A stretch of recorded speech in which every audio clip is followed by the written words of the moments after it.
Hoje eu gostaria de convidar toda a igreja que abra a sua Bíblia no livro do profeta Ageu. Nós vamos dar continuidade no estudo que foi iniciado no domingo.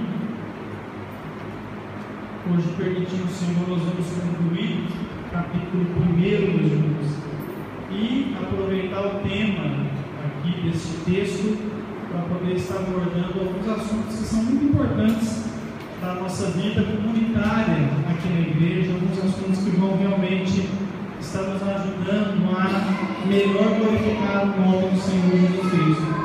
Nós vamos fazer a leitura em Ageu, capítulo 1, do versículo de número 1, depois nós vamos pular o versículo 12 e vamos até o final do capítulo. Todos encontraram? A palavra do Senhor nos diz assim: no segundo ano do reinado de Dário, rei da Pérsia, no primeiro dia do 6º mês, o Senhor Deus mandou uma mensagem por meio do profeta Ageu. Essa mensagem era para o governador de Judá, Zorobabel, filho de Salatiel, e para o grande sacerdote Josué, filho de Josadac. Verso de número 12. Então Zorobabel, filho de Salatiel, e o grande sacerdote Josué, filho de Josadac, e todos os que haviam voltado do cativeiro na Babilônia, temeram a Deus e obedeceram a mensagem que o Senhor, o Deus deles, tinha mandado por meio do profeta Ageu. E assim, Ageu, o mensageiro de Deus, falou e entregou ao povo de Judá a seguinte mensagem: eu estarei com vocês. Eu, o Senhor, falei. O Senhor deu coragem e ânimo ao governador de Judá, Zorobabel, filho de Salatiel, e ao grande sacerdote Josué, filho de Josadac, e a todos os que haviam voltado do cativeiro na Babilônia. Eles foram e começaram a trabalhar no templo do Senhor seu Deus, no dia 24 do 6º mês do segundo ano do reinado de Dário. Amém, meus irmãos? Queridos, no último domingo nós tivemos a oportunidade de estar meditando na palavra do Senhor aqui no primeiro capítulo de Ageu, do versículo de número 1 até o versículo de número 11.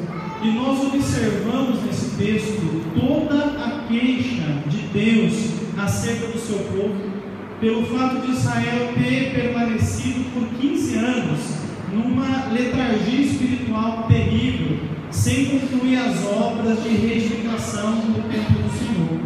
Hoje, meus irmãos, nós vamos ver a continuidade do texto, onde nós observamos que o povo reagiu positivamente à palavra de Deus. Eles ouviram a palavra, eles deram ouvido à palavra de Deus, e então eles se voltaram novamente ao Senhor, no sentido de fazer aquilo que Deus havia confiado para eles. Eu pedi que os irmãos lessem o primeiro versículo novamente, fizemos isso na leitura oficial, porque é muito interessante nós observarmos que o texto bíblico diz que o Senhor Deus mandou uma mensagem por meio do profeta Ageu. Nós observamos, irmãos, que sempre que Deus quer fazer alguma coisa em um povo, sempre que Deus quer fazer alguma coisa em uma comunidade, sempre que Deus quer fazer alguma coisa em uma igreja, Ele fará pelo poder da sua palavra, fazendo uso dos mensageiros que Ele tem levantado. Se você observar todos os livros do Antigo Testamento, eles vão ser relatos de pessoas que falaram, impulsionadas pelo poder da palavra de Deus, provocando reações positivas do povo, levando o povo a uma consagração maior, levando o povo a uma santificação maior, levando o povo a abandonar o pecado, abandonar a frieza e assumir um compromisso muito vivo de voltar a glorificar a Deus e fazer a sua vontade. Então Deus usa a sua palavra para poder nos levar a cumprir o propósito que Ele tem na nossa vida. E graças a Deus, meus irmãos, que a palavra de Deus é poderosa para nos alcançar, é poderosa para nos dar uma nova perspectiva, é poderosa para alimentar nossa fé, é poderosa para nos tirar de uma acomodação espiritual, de uma situação de frieza, e aquecer o nosso coração para podermos glorificar a Deus novamente e fazermos a sua vontade. A gente observa, irmãos, que aqui no versículo bíblico fica claro que a palavra é do Senhor. Deus tem os seus mensageiros, é verdade, mas a palavra é de Deus, a sua origem está em Deus, ela nasce no coração de Deus, ela vem de Deus para o seu povo, mas Deus usa pessoas para falar a palavra para o povo. Então nós precisamos entender que a palavra pregada na igreja, ela tem a sua origem no coração de Deus, a revelação de Deus para o povo. Por quê? Porque Deus nos conhece, Deus sabe a nossa necessidade, e quando Ele envia a palavra dele para nós, Ele deseja que a gente acolha a palavra no coração e se esforce para praticá-la com todo o nosso coração, com toda a nossa alma, porque a bênção quando a gente pratica a palavra do Senhor.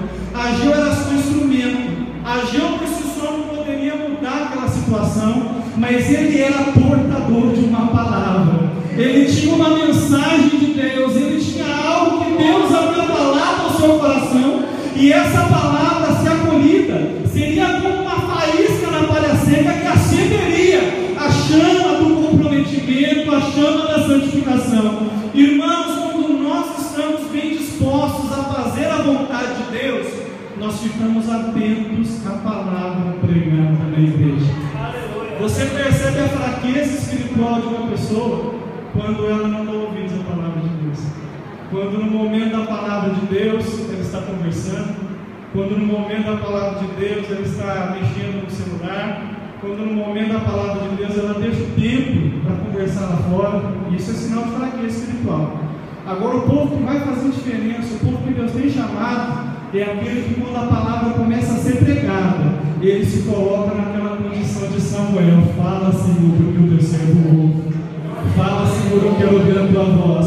Fala, Senhor, eu quero saber a tua vontade para a minha vida. Fala, Senhor, porque não é o homem que está falando, é a tua palavra, o Senhor vai falar comigo. Fala, Senhor, porque eu quero conhecer os teus caminhos para a minha vida. Fala, Senhor, porque eu te temo e respeito a tua palavra. Fala, Senhor, porque eu quero um encontro com a tua palavra. Irmão, você sabe a temperatura espiritual que você está, de acordo com a maneira como você encara a palavra de Deus. Eu observo, irmãos, nesses 16 anos servindo ao Senhor, que as minhas maiores fraquezas, as minhas maiores derrotas aconteceram quando por algum momento eu deixei a palavra de Deus de lado. E eu percebo que as maiores vitórias que eu obtive aconteceram em momentos em que a palavra se tornou a minha companheira, a minha melhor amiga. Então, não ignore que há uma guerra enorme contra a sua vida. Não ignore que existe um adversário que você não enxerga, que se ele pudesse, ele esmigalharia você com todas as forças dele. Como um leão que destrói a carcaça, o diabo quer destruir a sua vida. Ele quer acabar com você. E a primeira coisa que ele vai fazer para conseguir esse intento é tirar a palavra de Deus da sua vida. É fazer a sua Bíblia ficar empoeirada no cantinho da sala, enquanto você se ocupa com as suas coisas, com o seu entretenimento, com a sua televisão, com as suas práticas aí, com tudo aquilo que você gosta de fazer. Então, quando você vê que a palavra está ficando de lado, é porque Satanás está ganhando terreno para destruir a sua vida. Mas uma coisa é fato, meus irmãos, a própria Bíblia diz que a palavra é a espada do Espírito. Aleluia! E quando o soldado está empunhando a espada, ele vence as batalhas espirituais. Jesus venceu Satanás através da palavra de Deus. 3 sugestões do diabo, 3 versículos citados pelo Senhor Jesus, e ele caiu, ele foi derrotado. Aleluia! Ele teve que esfregar a própria cara no chão de ódio, porque Jesus era portador da palavra de Deus. Aleluia! Agora, quando a gente não ama a palavra de Deus, que tristeza, que vazio espiritual. A palavra é pregada, a gente não dá ouvido. A palavra é ensinada, a gente não pratica. Há um incentivo para lermos a palavra, ela continua fechada nos nossos lares e sem encontrar espaço no nosso coração. Como que nós vamos ser vitoriosos se nós formos soldados sem espada, soldados sem arma? Quantos querem se armar na palavra